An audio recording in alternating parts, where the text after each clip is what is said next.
Good morning, friends, and welcome to Toddler Storytime with Miss Natalie. I'm so happy to have you back for another super duper fun story time. And this week, we have stories all about a special animal that has a really long neck and big brown spots and likes to eat trees. Do you know what animal it is? It is a giraffe, which is our special animal for our story that we're talking about all month long. So, before we get started with our story, let's do our morning stretches and get ready for story time. Let's reach our arms out in front of us today, and let's wiggle our fingers out in front of us. Wiggle our fingers way up high. Wiggle our fingers to one side, and wiggle our fingers to the other side. Let's reach up high, touch our toes, touch our knees, touch our nose, find your ears, and your eyes, and your mouth. Now, can you find the top of your head? Good job!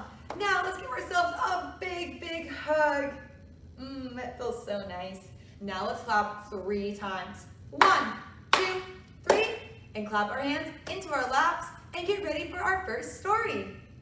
I am going to share with you, friends, one of my absolute favorite stories that comes from the zoo, because giraffes can live in the zoo, like at the San Diego Zoo, or the San Diego Safari Park, or the zoo in New York City. Giraffes live in all sorts of zoos when they're not living in Africa. And this is called Good Night Gorilla. Let's see what this gorilla gets up to.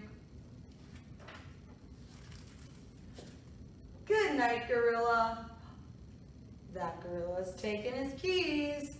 Naughty gorilla. He opened up the cage. Now he's following the zookeeper. Good night, elephants.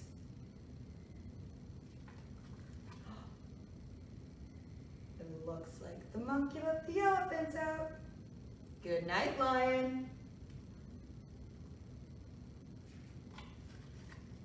Good night, hyena. Oh, good night, giraffe. There's our giraffe friend. That gorilla is being very naughty. Good night, armadillo. Walk, all the way to his house. The gorilla, and the elephant, and the lion, and the hyena, and the giraffe, and the armadillo are all following him. Through his house. Oh, that gorilla's tired.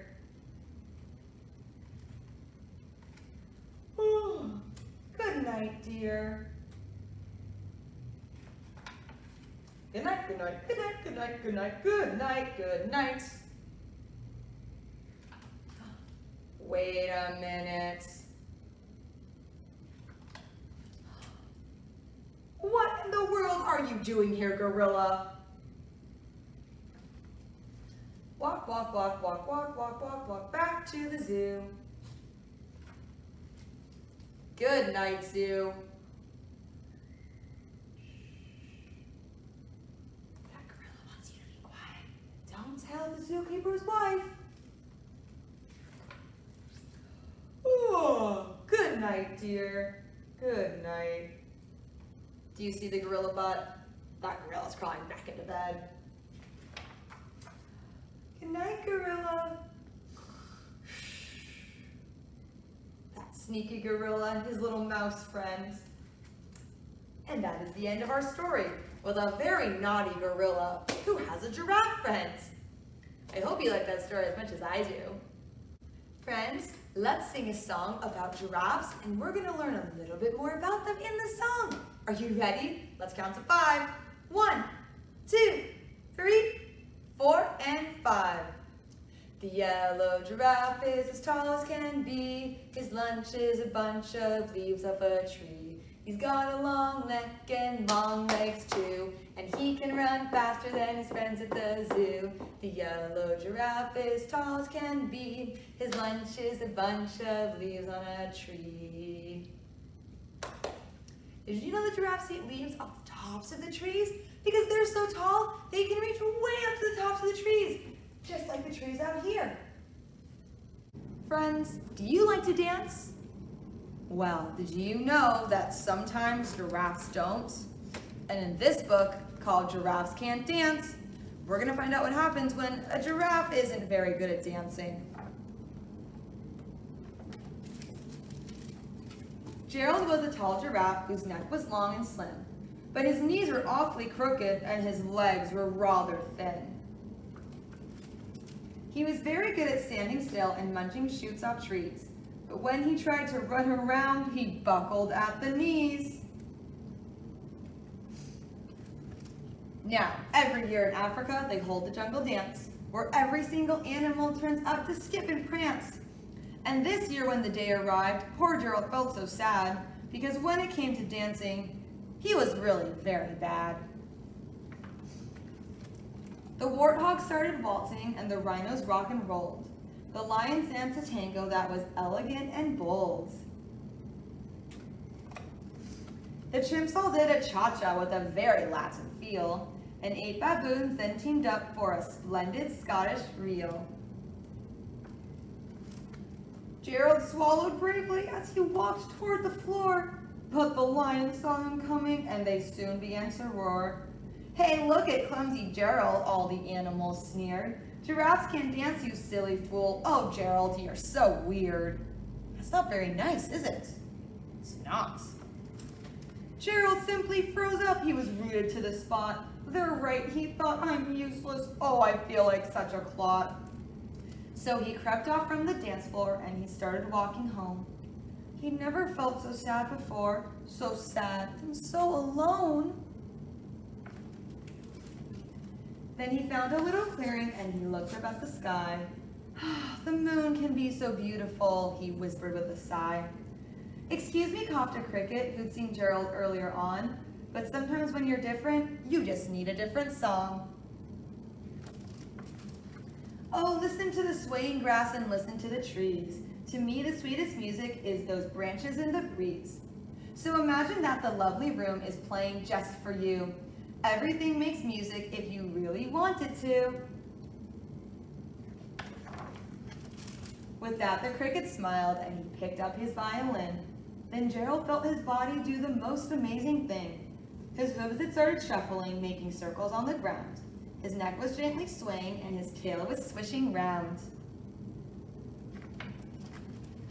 He threw his legs out sideways and he swung them everywhere. Then he did a backward somersault and leapt up in the air.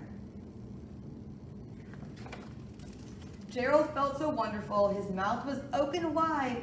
"I am dancing, yes, I'm dancing, I am dancing," Gerald cried. Then one by one, each animal who'd been there at the dance arrived while Gerald boogied on and watched him quite entranced. They shouted, "It's a miracle, we must be in a dream. Gerald's the best dancer that we've ever seen." "How did you learn to dance like that? Please, Gerald, tell us how." But Gerald simply twirled around and finished with a bow. Then he raised his head and looked up at the moon and stars above. "We all can dance," he said, "when we find music that we love." Well, those animals weren't very nice to Gerald. Do you think that you would have been nice to Gerald if he wasn't very good at dancing at first? Friends, let's sing a song about a giraffe. And we're gonna learn a little bit about what a giraffe has that makes it special and where they live. Are you ready? Let's count to 3. 1, 2, 3. I know a giraffe with a neck that's real high. It stretches and stretches till it reaches the sky. She lives on the plains with the elephants too. You also might see her if you go to the zoo. Have you ever seen a giraffe at the zoo before? I have. One time I even saw a baby giraffe and it was so tiny, but it grew up to be big and tall just like its mom and dad. Now friends, before we say goodbye, I want to show you our special book of the month. This book that we picked out especially for our little friends to come and read is called Ty the Quiet Giraffe by Carrie Hassler. And this book is our special book of the month, so come on by and pick up a copy. Thank you for joining me for another super duper fun toddler story time. I loved all of my giraffe books and my zoo books I shared with you. My personal favorite is Goodnight Gorilla, that sneaky gorilla. And parents, next week we have the author of Ty the Quiet Giraffe, our children's book of the month, coming in to read the story. So if you want to come to that, it's going to be really fun, so make sure to check it out.